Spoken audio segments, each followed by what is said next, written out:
बाबा रामदेव जी ने जिस रूह अफ़ज़ा शरबत की बात की, मैं इंडस्ट्री में रहा हूं, आज से 30 साल पहले जब मुझे ये पता पड़ा था कि इस कंपनी के अंदर कोई भी व्यक्ति मुस्लिम अगर है तो जॉब मिलेगी, अदरवाइज जॉब नहीं मिलेगी। इसी देश में चल रहा है ये। और आज कोई हिंदू कंपनी मना कर दे तो पूरी दुनिया की पलटन खड़ी हो जाएगी कि साहब मुसलमानों के साथ ठीक नहीं हो रहा। मैं गलत नहीं कह रहा हूं। लेकिन अभी एक नया खुलासा जो हुआ उसने और खिला दिया। वो खुलासा ये है कि जो मेन ओनर था इस कंपनी का, उसने बाद में, अब जब उसका कोई संतान नहीं थी, तो उसने अपनी कंपनी इस रूह अफ़ज़ा शरबत को वक्फ कर दिया था। और वक्फ के दौरान ये वक्फ बोर्ड के पास चली गई थी। तो आज जो वक्फ बोर्ड आपके घर पे हाथ रख के कहता है घर मेरा है, हजारों लाखों हिंदुओं को उसने घर से निकाल दिया, इस देश की तीसरी सबसे बड़ी प्रॉपर्टी तैयार कर दी घपला कर करके, और हमें गुलाम बनाने पे तुली है जो वक्फ बोर्ड, वो वक्फ बोर्ड के अंडर आता है रूह अफ़ज़ा। तो क्या आप चाहेंगे कि ऐसा शरबत आप पिएं जिससे ये वक्फ बोर्ड मजबूत हो, हमारे खिलाफ जहर उगले और हमारे भाई बहनों को ऐसी स्थिति में पहुंचाए? मैं ये बात सिर्फ इसलिए कह रहा हूं क्योंकि इसी ग्रुप में से लोग ये कहते हैं कि हमें पतंजलि यूज नहीं करना, हमें कोई स्वदेशी ऐसे यूज नहीं करना, हमें ये यूज नहीं करना। क्यों नहीं करना? क्योंकि इससे इनका धर्म बढ़ेगा। तो फिर हम क्यों नहीं सोच सकते? प्रॉब्लम यह है कि हमने अपनी सोच को नहीं बदला है। प्रॉब्लम यह है कि हम अपनी सोच को महान नहीं बना पा रहे। प्रॉब्लम यह है कि अपनी सोच को मजबूत नहीं बना पा रहे। हमारे भगवानों ने भी कहा है कि अस्त्र का प्रयोग करना सीखो, शास्त्र का प्रयोग करना सीखो। अगर किसी एक ही का प्रयोग करते रहोगे तो कभी भी आगे नहीं जा पाओगे।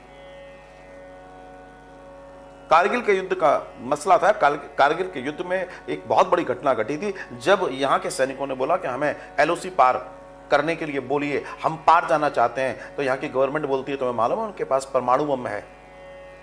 लेकिन उस समय की कमजोर सरकारों का मुझे लचीलापन समझ में आता है कि मुझे आश्चर्य है इस बात का कि तुम ये कह रहे हो कि तुम पार जाओगे, तुम्हें मालूम है कि उनके पास परमाणु बम है। अरे तुमने ये नहीं देखा कि वो पार आ गए, उनको भी तो मालूम था कि तुम्हारे पास परमाणु बम है।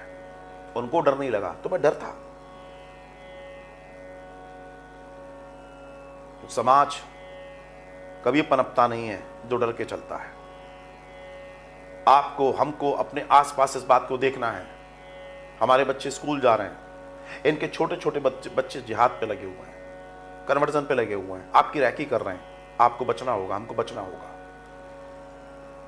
आपके यहाँ कौन डिलीवरी देने आ रहा है इसको देखना होगा। आप जिस कार में जा रहे हैं, आपने जो कार हायर किया, आपने जो बाइक हायर की, उस पर नाम आता है।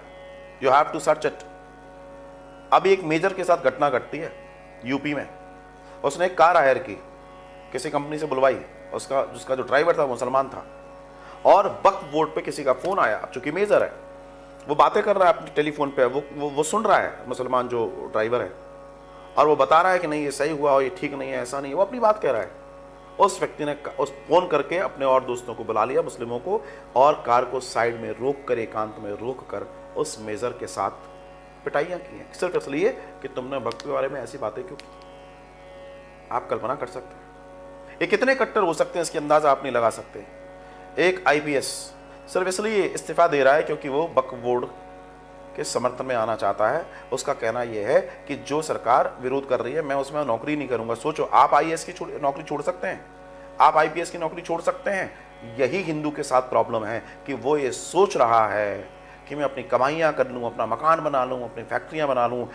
यही कश्मीरी कर रहे थे, यही कश्मीरी कर रहे थे। उनके पास बड़े बड़े तैरते हुए जहाज थे, तैरते हुए महल थे, अखरोट की लकड़ी के बने हुए उनके पास मकान थे, नक्काशियां थीं, बागान थे, सेब के बाग थे, और एक ही दिन में भिखारी हो गए। क्यों? क्योंकि उन्होंने धर्म अर्थात इन सब चीजों की ओर ध्यान नहीं दिया, वे सिर्फ कमाने में लगे रहे। और पता है ये कौम क्या कहती है कि हिंदू जो भी कर रहा है, जो कमा रहा है, जो बना रहा है, वो हमारे लिए बना रहा है, आने वाले समय में हमारे बच्चे उस पर राज करेंगे। गलत कहाँ है? वो प्रमाण दे दिया उन्होंने, कश्मीर में दिया, बंगाल में दिया, केरल में दिया, सब जगह तो दिया है। आज मैं आपसे जो बात कह रहा हूं ये इसलिए कह रहा हूं क्योंकि ये सिर्फ एक व्यक्ति की बात नहीं है, ये पूरे राष्ट्र, पूरे सनातनियों, पूरे भारतीयों की बात है। इसे हमें और आपको समझना होगा। अगर आप नहीं समझे तो वो दिन दूर नहीं कि कोई गोली आपका पता पूछते हुए आए कि आप हिंदू हैं, और मेरा आपसे विनम्र निवेदन है कि इन हरे चबूतरों पर जाना बंद करें। ऐसे कार्य जिससे आपके पैसे से किसी ऐसे व्यक्ति का भला हो सकता है, दिमाग से निकाल दीजिए, भला तुम्हारी मौत बन के आएगा।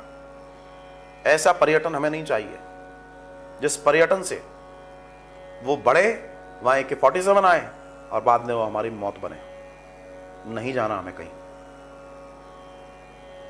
अगर अपने राष्ट्र को, अपने धर्म को बचाना है तो गंभीर हो जाइए।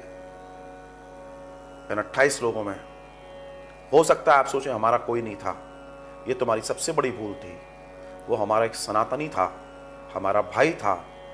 इस विचार के साथ अगर आप सोचेंगे तो आपको मेरी बात पॉइंट टू पॉइंट समझ आएगी।